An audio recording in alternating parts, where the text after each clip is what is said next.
Yoriichi is often regarded as the strongest character in Demon Slayer by an absurd margin, and with the Infinity Castle trilogy soon to bring him even more attention, we can only expect the hype around him to grow. That being said, he suffers from the same problem as the rest of the Demon Slayer verse when it comes to power scaling, especially when compared to Jujutsu Kaisen. Some people will say he doesn't even get past the lower tiers of the verse, others that he could clear the entire Shibuya Incident without much difficulty. So which is actually true? In this video, we're going to scale where Yoriichi actually stands from the ground up before putting him through every major antagonist in the Shibuya Incident one by one.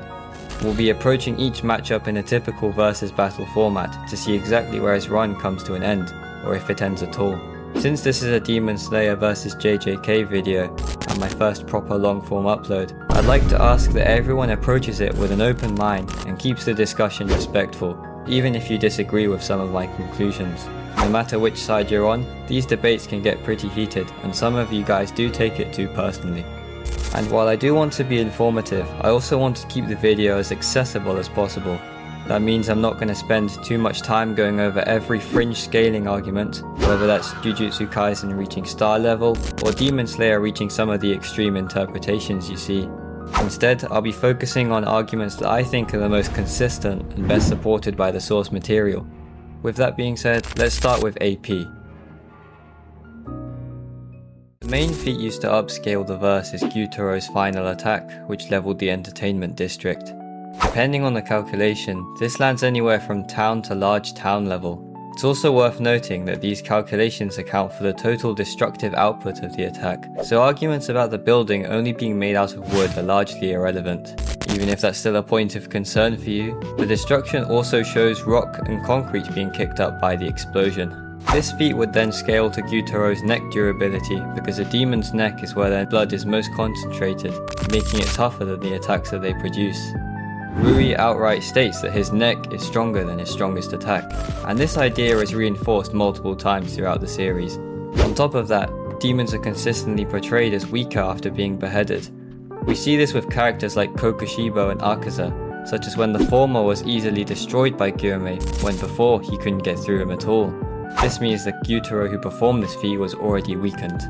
Because of that, the Demon Slayers capable of defeating Gyutaro should scale to this level of power, at a minimum their town level, though I think large town is the more consistent interpretation, since Gyutaro was weakened and the town ends for the calculation essentially border on large town themselves. Once we reach the Swordsmith Village arc, the scaling can go even higher, because base Mitsuri is able to outperform the marked Tanjiro who defeated Hantengu's emotion clones, and each of those clones should individually be at least comparable to Gyutaro. Even if we assume the Demon Slayer mark is only a 2x multiplier, marked Mitsuri would still end up as around 8 times stronger than Gyutaro through this chain. That already pushes her, and by extension the top tiers of the verse, into the small city to potentially city level ranges of attack potency. Marked Mitsuri is still likely below base Gyurumei even after Hashira training, who was regarded as the strongest Hashira during said arc, and Gyurumei himself later gains a mark as well. Even then, this version of Gyurumei is still leagues below Yoriichi. The actual multiplier granted by the Demon Slayer mark is one of the biggest points of debate. Some people argue for 2 times, others 10 times, and there are still some people who claim it's 100 times, which is obviously inconsistent. The only direct piece of evidence we have comes from the databook, which describes the increase as an order of magnitude. Taken literally, that would mean a 10 times boost. However, it's important to remember that this phrase is also commonly used in Japanese simply to emphasize a very large increase, rather than specifically meaning tenfold. Because of that, I'm hesitant to treat it as definitive, even though it's still a defensible interpretation that I'll keep as a highball in this video. At the same time though, I also don't think 2 times is enough. Throughout the manga, unlocking the mark almost completely changes the course of fights. We see it with Tanjiro against Gyutaro, Tanjiro against Hantengu's clones, Muichiro against Gyoko, and even Giyu against Akaza to some extent, where Akaza is forced to completely readjust. Muichiro's case is probably the clearest example here. In base, Gyoko defeats him with little difficulty. After Muichiro awakens his mark, however, he proceeds to repeatedly blitz even Gyoko's true form, while Muichiro himself claims to still be holding back.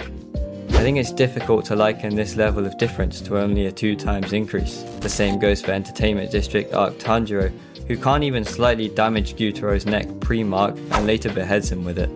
For these reasons, I'll be treating 2 times as a low ball. Personally, I think something around 5 to 7 times is much more reasonable, somewhat in line with a perception blitz multiplier too, while the 10 times interpretation remains a high end for anyone who wants to take things literally. I'd by no means go any higher than this though. Using a 5 times mark multiplier, Mitsuri ends up around 20 to 25 times stronger than Gyutaro, comfortably supporting a high-end small city level interpretation for her AP by the end of the series. Extending that scaling to Gyomei places his marked state into city level territory, and Yoriichi would stand well above this. Even using the much more conservative 2 times multiplier, Yoriichi still reaches city levels of AP through this same scaling, and using a 10 times multiplier easily slots him into mountain AP, as crazy as it sounds. Overall, I'd have to say that Yoriichi comfortably surpasses the town to large town level AP demonstrated by Gyutaro, and would likely sit somewhere in the city levels of AP. With that established, let's move on to speed. Scaling Yoriichi's speed follows pretty much the same logic. Since he clips the verse, we can establish where the rest of the cast scales before extending that to him. I'll begin by dismissing the idea that Yoriichi is merely supersonic or even subsonic in speeds. This is something people still argue, despite Season 1 Tanjiro already dodging Kyogai's sound speed attacks. Not just that, but while injured, carrying a child, and simultaneously fighting Inosuke. Even if someone dislikes that feat, there are multiple other supersonic calculations for Tanjiro dating back to his training arc on Mount Sagiri, which offers us a lot of consistency. For simplicity's sake, I'll start the chain at Mach 1. From there, we can stack the 6 times blitz multipliers shown throughout the manga to gauge where the high tiers sit in comparison to this base. No matter how you slice it, these just happened and don't rely so much on interpretation. I'll start by using Daki Perception blitzing Entertainment District Tanjiro before immediately being blitzed herself by Tengen. Even if we assume Entertainment District Tanjiro is no faster than his Drum Mansion counterpart, this already places Tengen at roughly Mach 36. Tengen should also be somewhat comparable to Mitsuri during the Swordsmith Village arc. Once Mitsuri awakens her mark, and assuming a 5 times mark multiplier, she jumps from roughly Mach 36 to around Mach 180, placing her firmly in the massively hypersonic range. If we're generous and assume Akaza is only as fast as this version of Mitsuri, Kokushibo blitzing Akaza places him at around Mach 1080. Old man Yoriichi then blitzes Kokushibo moments before his death, bringing Yoriichi to roughly Mach 6480, or massively hypersonic plus. That alone already gives him a significant speed advantage over most of the JJK verse, but there's a good argument that even this is a lowball. Several feats suggest that top tier Demon Slayer characters are already massively hypersonic plus, without relying on long chains of scaling, which can be used to get Yoriichi even higher. Tengen slices bombs before they could explode, a feat calculated at roughly Mach 1700.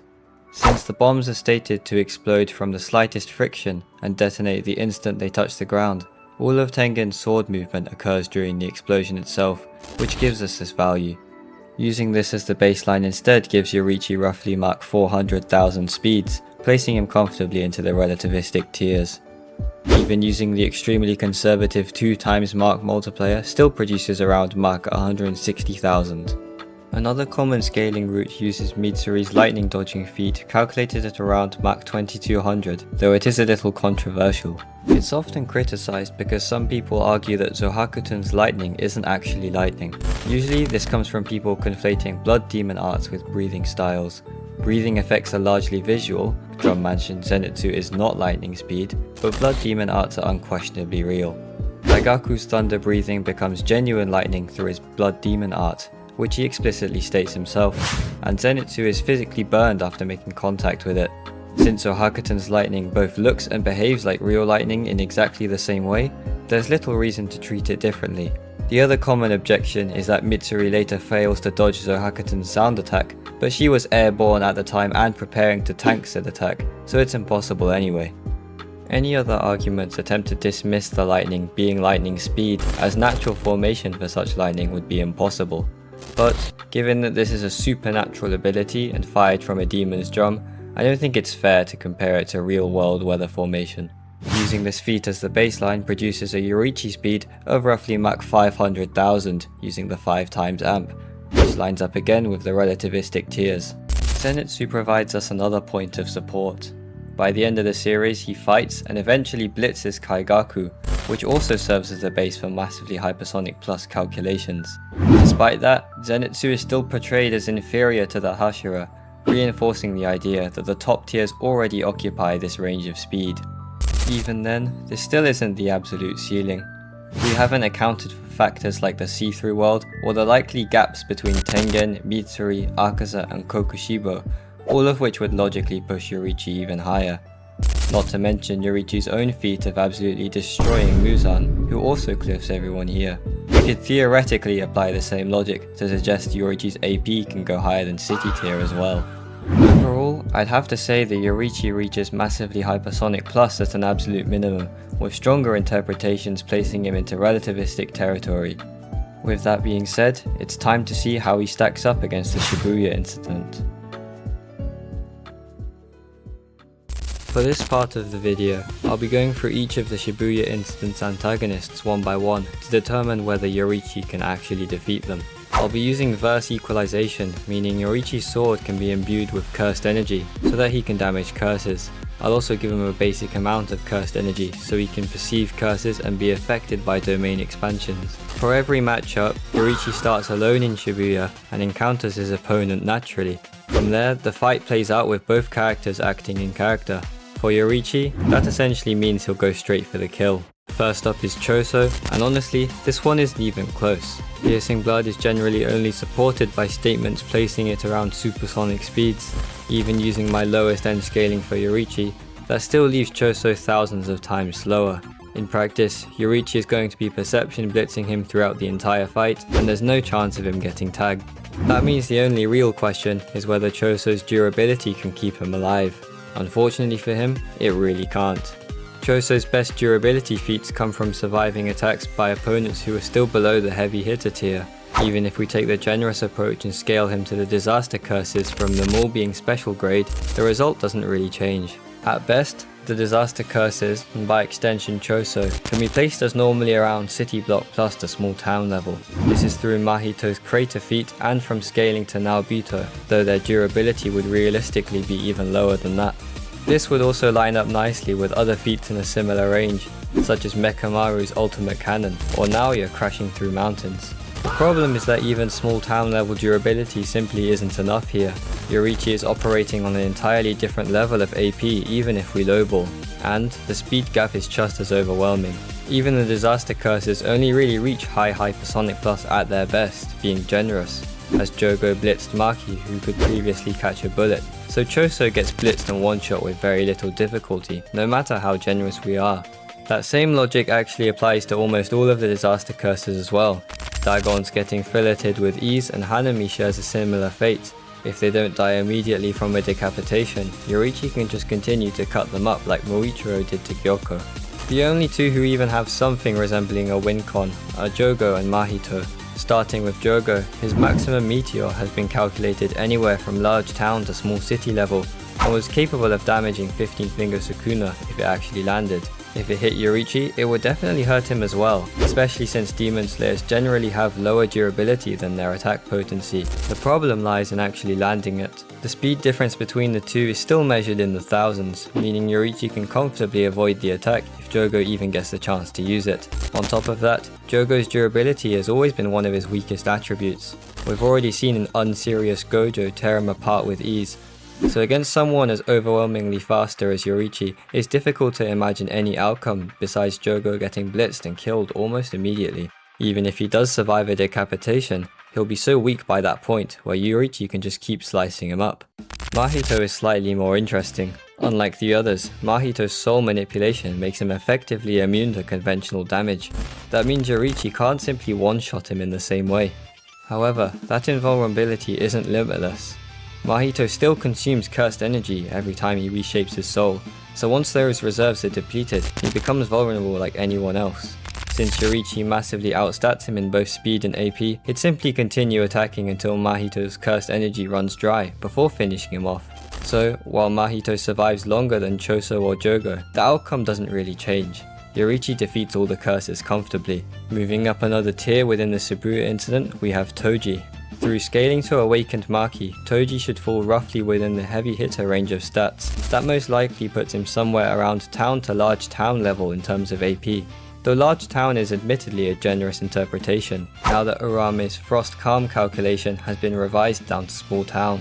Speed-wise, he should cap out somewhere in the massively hypersonic range, roughly around Mach 400 to 600, which is again being pretty generous. Even with those assumptions, Yoriichi would still heavily outstat him. This version of Toji is also missing his full arsenal, meaning he doesn't have tools like the inverted Spear of Heaven to potentially complicate the matchup. On top of that, he doesn't seem to retain the tactical intelligence he displayed during Hidden Inventory, so the clever strategies that normally make him so dangerous aren't really on the table either. Once we strip away those advantages, the fight becomes pretty straightforward.